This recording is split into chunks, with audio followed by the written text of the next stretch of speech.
Bonjour à toutes et à tous et bienvenue dans GM.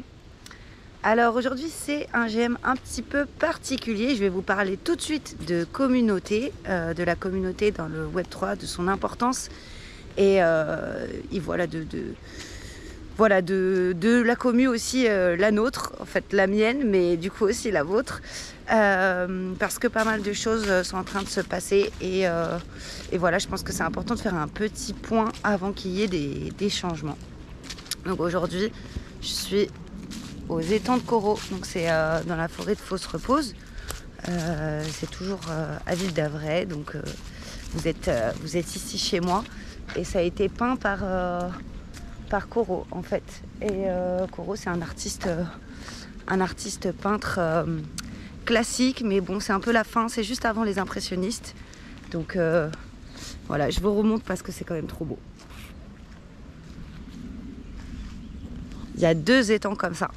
Et donc là je suis sur le premier. J'ai laissé mes affaires sur un banc, donc je vais pas trop m'éloigner. Je pense que je vais faire des allers-retours là. Voilà, alors je vais parler de la communauté. Je suis tombée sur un superbe article de Fred Casava. Oh là là, mon Dieu, mais à chaque fois, les noms propres, c'est horrible. Bon, de toute façon, je vous mets l'article en description. Et donc, en fait, c'est un article qui a été pas mal repris, qui est sorti en février 2022 et qui parle, voilà, du fait que dans le Web3, le plus petit dénominateur commun, c'est la communauté. Elle est très importante. Alors déjà, elle était très importante dans le Web 2 aussi. On s'est vite rendu compte que c'était ce qui permettait de vendre, en fait, d'avoir une communauté différenciante, une expérience communautaire différenciante. Et donc, c'est toujours le cas. La différence, c'est que comme le Web 3 a des fondamentaux qui visent à favoriser l'intelligence collective, à rechercher la décentralisation, à la fois bien sûr pour les questions financières, mais aussi peut-être et surtout même pour des questions de prise de décision. Alors parfois c'est un peu hypocrite, c'est vrai, mais j'ai l'impression que la communauté prend quand même un poids supérieur dans le Web 3 que ce que ça a été le cas dans le Web 2, même si les marques avaient déjà commencé cette façon d'engager et de fidéliser les clients. Donc il y a énormément d'objectifs business, hein. Il ne faut pas tomber dans, à mon avis, le discours un peu de ouais, l'esprit Web3, c'est la commune, nanana. S'il n'y a pas d'acte derrière, vous savez très bien, l'idée c'est quand même de vous faire rentrer dans un funnel d'acquisition de clients et à la fin de vous vendre des produits et ce le plus régulièrement possible. Donc voilà, ne tombez peut-être pas dans le piège sur la communauté. Je pense quand même qu'il y a un intérêt business. Après, on voit aussi des communautés plutôt récréatives, des communautés pour apprendre. Tout ça, ça prend quand même un essor, même si ça existait déjà. En fait, tout simplement, c'était lié à Internet, hein, c'est pas, voilà. Mais là, je trouve que ça prend des formes plus structurées que précédemment. Donc, c'est vraiment chouette et je trouve que c'est un côté hyper positif du Web3 et que comme le dit l'auteur de l'article, en fait il y a quand même un enjeu, c'est-à-dire que là on est un petit peu entre technocrates, même si moi j'en fais pas vraiment partie, je fais plus de la com, mais voilà, disons que au niveau de l'adoption on est au début de la courbe et si on veut qu'il y ait plus de personnes qui nous rejoignent, plus de early adopters, il va falloir qu'on remplisse ce gap entre la technicité des mots et l'usage. Et donc pour ça, il va quand même falloir un gros tas de communautés, de la communication, et cette communication plutôt dans des espaces qui permettent d'expliquer aux gens en fonction de leur profil. Par exemple, c'est normal qu'il y ait des communautés de dev, des communautés d'artistes et parfois des communautés transversales sur des sujets, qu'il y a un peu de tout et qu'il y ait des personnes qui soient dans certaines communautés, pas dans d'autres, pour plein de raisons.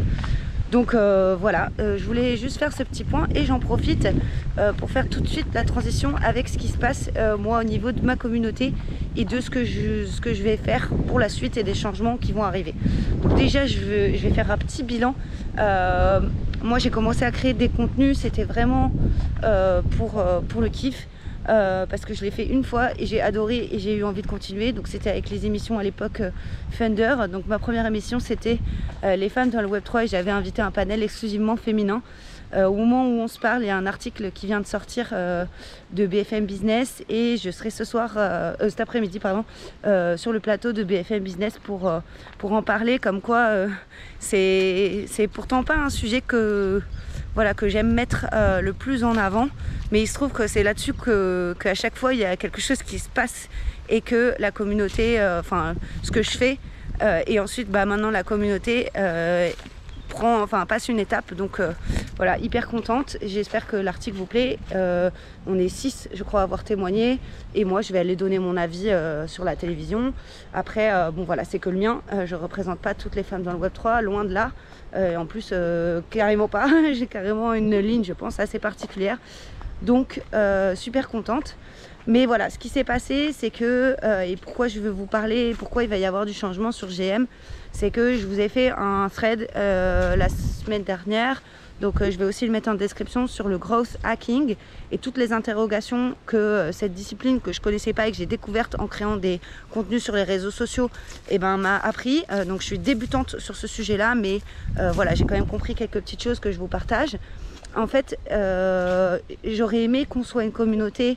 Moi je cherche une communauté avec des personnes de qualité et c'est exactement ce que j'ai aujourd'hui, donc je suis franchement ravie. Je vous remercie d'être là, de critiquer mon travail, de me dire quand je fais de la merde, de me soutenir quand je me fais attaquer, de me dire toujours d'aller plus loin et de pousser. Franchement je reçois des messages, que ce soit sur Telegram, Twitter ou YouTube, d'encouragement tout le temps et je vous remercie énormément pour ça.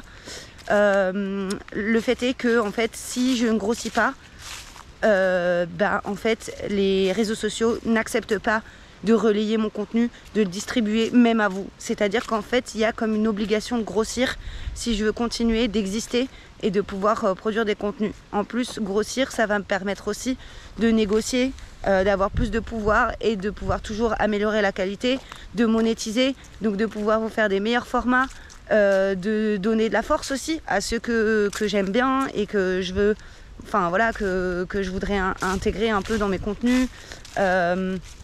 En fait, ça va me permettre de faire plein de choses. Donc j'ai pas trop le choix que de comprendre comment fonctionne YouTube notamment et de m'améliorer. Donc c'est pour cette raison que les GM par exemple seront le mardi désormais, parce que quelqu'un va s'occuper de la vignette et du titre pour que l'algo YouTube me mette plus en avant et qu'on soit plus nombreux. Et parmi ces plus nombreux, j'espère trouver autant de gens de qualité que actuellement. Donc voilà, de grandes choses vont se passer. Je pense même que l'émission live aussi du mercredi, Le Monde ou Rien, je vais pas du tout la partager de la même façon. Il va y avoir pas mal de changements. Après, sur le fond, le contenu, la ligne éditoriale, c'est toujours la même.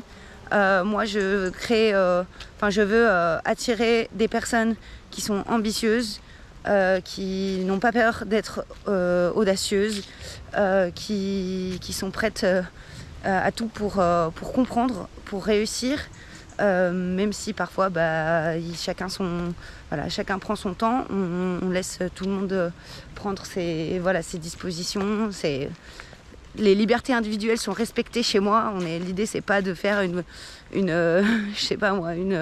développement personnel ou autre. Vous prenez votre temps tranquille, mais voilà, je veux proposer des contenus qui sont peut-être clivants parfois, mais parce que j'ai une certaine vision de l'intégrité et je compte la respecter. Donc je vais pas me taire pour correspondre exactement à ce que les gens veulent. Je vais continuer de chercher une voie un peu risquée, celle de moi que j'appelle la nuance. Alors c'est marrant parce qu'on dit souvent que je suis clivante, mais je pense que c'est plutôt une voie modérée que j'ai en fait, parce que j'accepte pas mal de choses. Je suis assez libérale et juste parfois j'aime bien décortiquer les raisons du pourquoi et je vais continuer de le faire. Donc voilà, et j'espère qu'on va tous progresser ensemble. Moi j'ai plein de projets, plein d'envies et le fait de grossir, j'espère, va nous apporter tout ça. plus facilement en tout cas, peut-être assez rapidement avant que je sois complètement shadowban quoi. Donc c'était un petit peu ce que je voulais vous dire et puis je vais m'asseoir sur un banc, je vais juste vérifier 2 secondes si je vous ai dit tout ce que je voulais vous dire parce qu'après ça sera peut-être un peu différent. Je vais devoir aller plus straight to the point, vous expliquer à chaque fois les GM vont être plus, c'est-à-dire que vous pourrez les regarder, il y aura moins cette continuité qu'il y avait jusqu'à maintenant et cette relation avec la commu, même si je pense que je ferai toujours des petites dédicaces, des choses comme ça. Et voilà, donc d'ailleurs je tiens à remercier Millésime qui commente toutes mes vidéos depuis le début et qui est passé dans le Crypto Express.